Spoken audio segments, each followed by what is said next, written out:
કે કુંવરજીભાઈ બાવળિયા હાથ ઊંચા કરી લેશે તો શું થશે? સમાજ બરબાદ થઈ જશે, સમાજની પ્રગતિ ઊભી રહી જશે, સમાજના જે આગળ વધવાના જે કાર્યક્રમો છે એ ઊભા રહી જશે, સમાજની ઉપર જુલમ વધી જશે, આજે છે એના કરતા 4 ગણો થઈ જશે. કુંવરજીભાઈ હાથ ઊંચા કરી લેશે તો સમાજનું કયું કામ ઊભું રહી જશે? પ્રશ્ન એ છે કે સમાજ હાથ ઊંચા કરી લેશે તો કુંવરજીભાઈનું શું થશે? કે સમાજ આજે ન્યાયની માંગણી માટે ભેગો થાય છે, વાતનું વતેસર ન થાય, વાત આડા પાટે ન ચડે. એટલે મારી જેવા જે કાંઈ લોકો આમંત્રિત છે એ સમજીને સામે આલીને નથી આવતા. પણ કુંવરજીભાઈને હું વિનંતી કરું છું કે ન્યાય અપાવો, તમારી સરકાર છે, સમાજ પણ એક જ છે. એ ન્યાય જો કુંવરજીભાઈ અપાવતા હોય તો હાથી ઉપર સામૈયું હાથીનો ખર્ચો મારો. વિછિયામાં ઘનશ્યામભાઈ રાજપરાની નિર્મમ હત્યા થઈ અને ત્યાર પછીનો જે ઘટનાક્રમ બન્યો એ આપણે બધા જાણીએ છીએ કે નિર્દોષ યુવાનો ઉપર ખોટી એફઆઈઆર કરવામાં આવી, એમને જેલમાં રાખવામાં આવ્યા અને અનેક અત્યાચારો, બહેનો દીકરીઓને પણ માર મારવામાં આવ્યો. ઘણી બધી ઘટનાઓ એ સમયે બનેલી. પછી અલગ અલગ નેતાઓ, આગેવાનો આવ્યા, ન્યાયની માંગણી થઈ અને એમ કરતા કરતા આજે વિછિયા પંથકમાં કોળી સમાજનું એક મહાસંમેલન યોજાવા જઈ રહ્યું છે. મુખ્ય મુદ્દો બહુ વ્યાજબી છે કે ભાઈ જે અત્યાચાર કરવામાં આવ્યો છે, જે ખોટી એફઆઈઆરો કરવામાં આવી છે એ પાછી ખેંચવામાં આવે અને સ્વર્ગસ્થ ઘનશ્યામભાઈ રાજપરાને ન્યાય આપવામાં આવે. આમાં કંઈ ખોટું તો છે નહીં.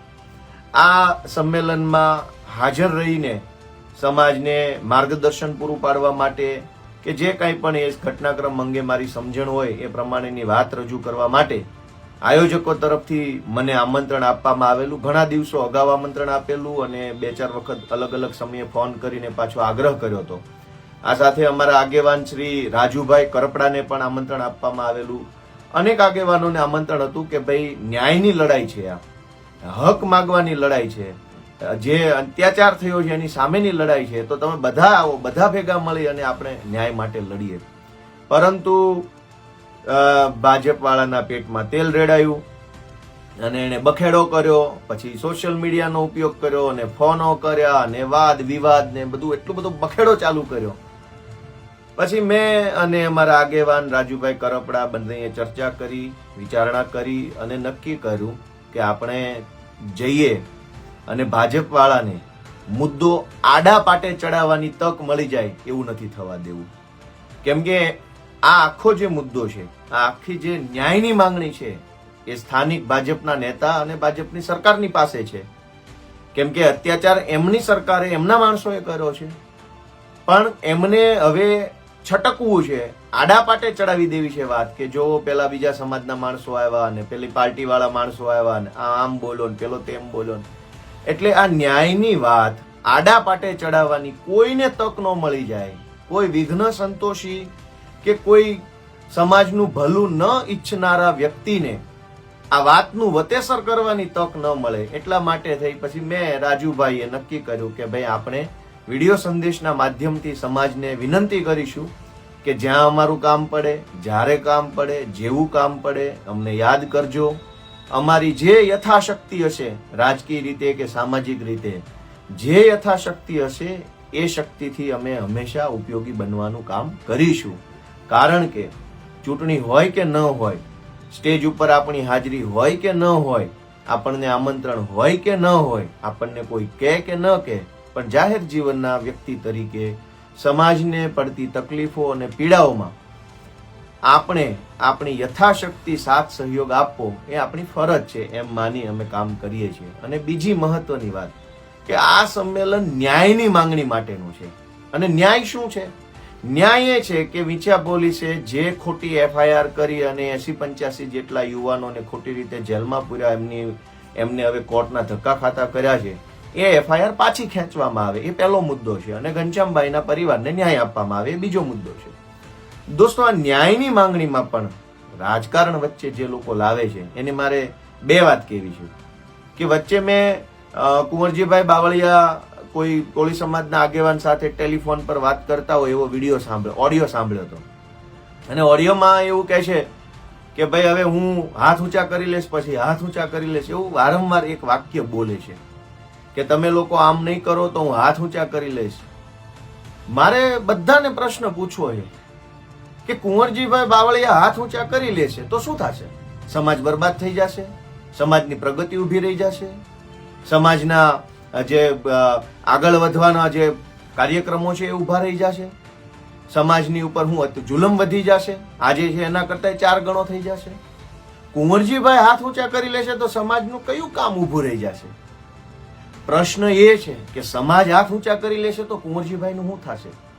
કુંવરજીભાઈ અને એમના સમર્થકોએ આ વિચારવાની જરૂર છે કે લોકોને ડરાવો, ધમકાવો, દાબદબાણ કરો, યુક્તિ પ્રયુક્તિ કરી આયોજકોની ઉપર પ્રેશર લાવવાના ધંધા કરવાના બદલે એમ વિચારો કે કુંવરજીભાઈ હાથ ઊંચા કરી લેશે તો સમાજ કઈ બરબાદ નહીં થઈ જાય, પણ સમાજ હાથ ઊંચા કરી લેશે તો કુંવરજીભાઈ ક્યાં જશે ને એ મોટો પ્રશ્ન છે. અને મોટા પ્રશ્નનો જવાબ એ છે કે સમાજ આજે ન્યાયની માંગણી માટે ભેગો થાય છે, વાતનું વતેસર ન થાય, વાત આડા પાટે ન ચડે. એટલે મારી જેવા જે કાંઈ લોકો આમંત્રિત છે એ સમજીને સામે આલીને નથી આવતા. પણ કુંવરજીભાઈને હું વિનંતી કરું છું કે ન્યાય અપાવો, તમારી સરકાર છે, સમાજ પણ એક જ છે.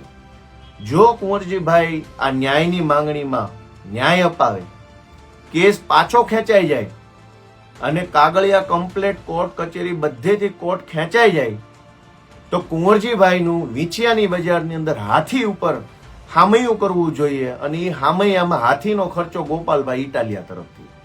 કેમ કે ન્યાય મળે એ મહત્વનું છે. કુંવરજીભાઈ અપાવશે કે રમેશભાઈ અપાવશે કે ચંદુભાઈ અપાવશે કે મગનભાઈ છગનભાઈનું મહત્વ નથી, મહત્વ સમાજનું છે, સમાજના પ્રશ્નનું મહત્વ છે, કોળી સમાજનું મહત્વ છે અને કોળી સમાજનો ન્યાયનો પ્રશ્ન છે એનું મહત્વ છે. એ ન્યાય, જે ન્યાય માંગણી કરવા માટે આજે સમાજ એકઠો થાય છે, એ ન્યાય જો કુંવરજીભાઈ અપાવતા હોય તો હાથી ઉપર હામૈયું, હાથીનો ખર્ચો મારો. આપણને એમાં શું તકલીફ હોવી જોઈએ કોઈને ન્યાય મળે તો? એટલે હું સમાજના સૌ યુવાનો, વડીલો, આગેવાનો બધાને 2 હાથ જોડીને વિનંતી કરું છું કે ખૂબ મોટી સંખ્યામાં આ કાર્યક્રમમાં પહોંચવું જોઈએ. એટલા માટે કે મંચ ઉપર કોણ બેઠા છે અને એ શું ભાષણ કરે છે એનું કોઈ મહત્વ જ નથી. મંચની સામે કેટલા માણસો હાજર છે ને એનું હંમેશા મહત્વ હોય છે. તમે વિચારો કે વડાપ્રધાન મંચ ઉપર બેઠા હોય પણ મંચની સામે 20 લોકો હોય તો વડાપ્રધાનની કોઈ વેલ્યુ નથી. તો વિચારો દોસ્તો કે મંચ અને મંચ ઉપર બેઠેલો માણસ અને માણસના મોઢાની વાત ત્યારે જ વજનદાર લાગે છે જ્યારે મંચની સામે 20-25 હજાર માણસો બેઠા હોય.